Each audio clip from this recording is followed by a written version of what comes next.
The south coastal beaches of Florida bask in the warm Caribbean breezes. But the tranquil waters might obscure a mysterious phenomenon that preys on those who venture into the coastal area.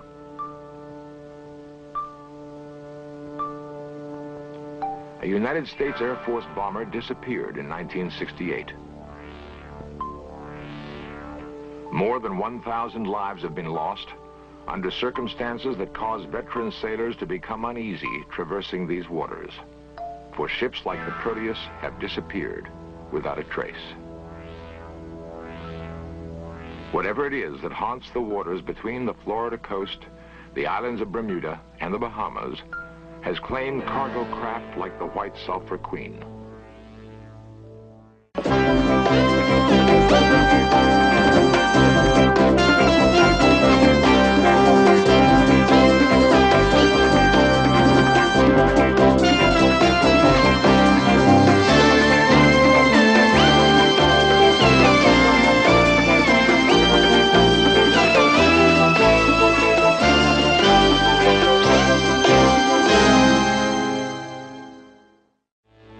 In the open waters of the Atlantic Ocean, there abides a phenomenon difficult to explain.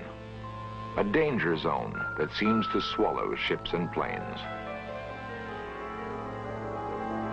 No one has found a satisfactory answer, but somewhere in this region, between the sea and the sky, lurks the solution to the mystery of the Bermuda Triangle.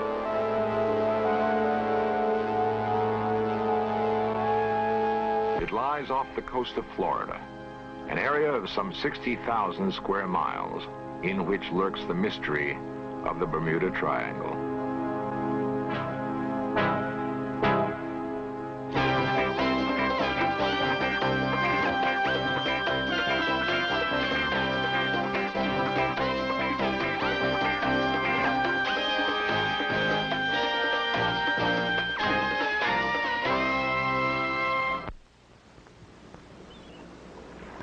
All stations.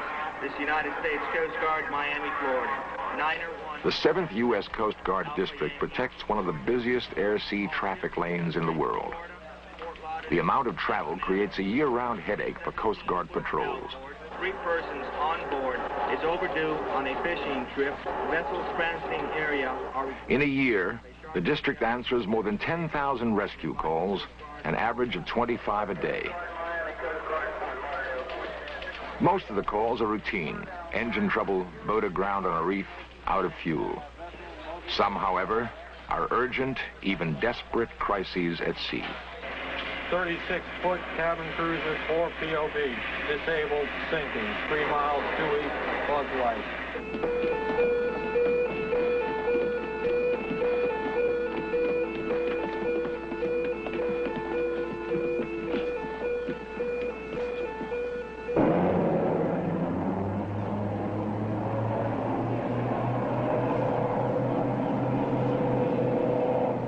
Within seconds of a confirmed emergency, veteran Coast Guard rescue crews head for distressed boats.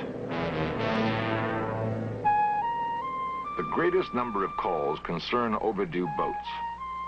Some cases stem simply from the anxiety of shore-bound relatives. Others are caused by the vast number of inexperienced weekend sailors, long on daring, but short on navigation skills. And then there are the other cases.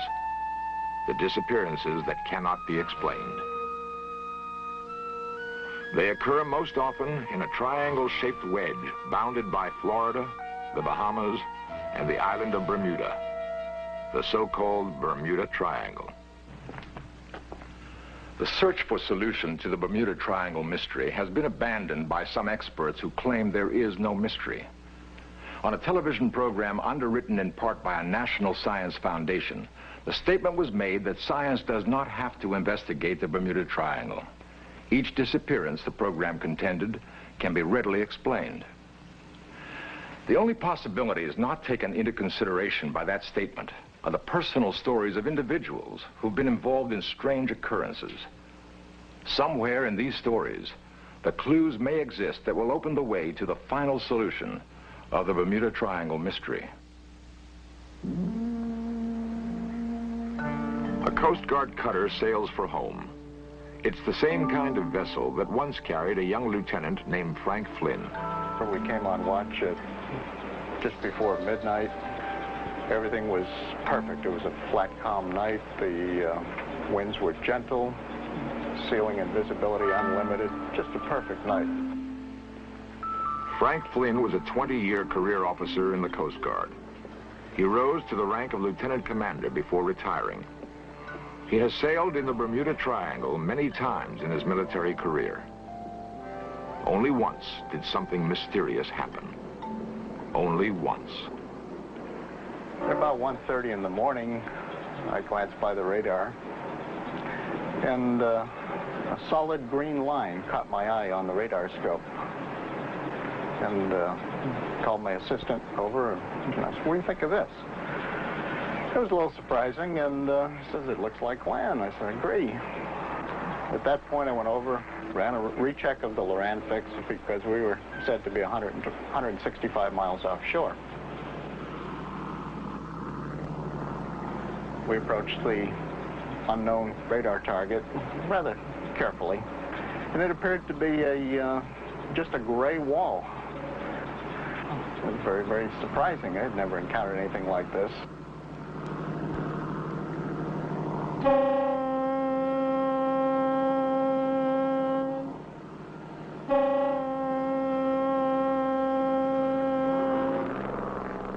Overhead, you could still see the stars, and the seas were still calm. There was no action. Everything was perfect, other than this gray mass just sitting there. Well, I put almost 11 years of my 20-year career at sea. I never encountered anything like it. Nothing. We shined the light up as far as we could, almost vertically, and just didn't seem to be any end to this thing.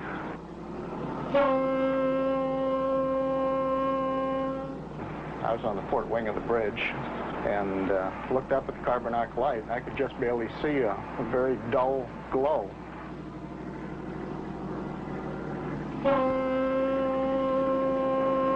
So we continued on and noticed irritation, a little bit of throat irritation, and so a little difficulty in breathing.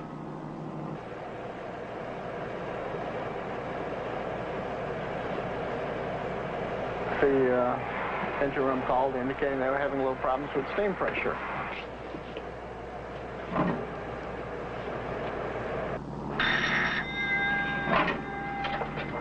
Bridge eye.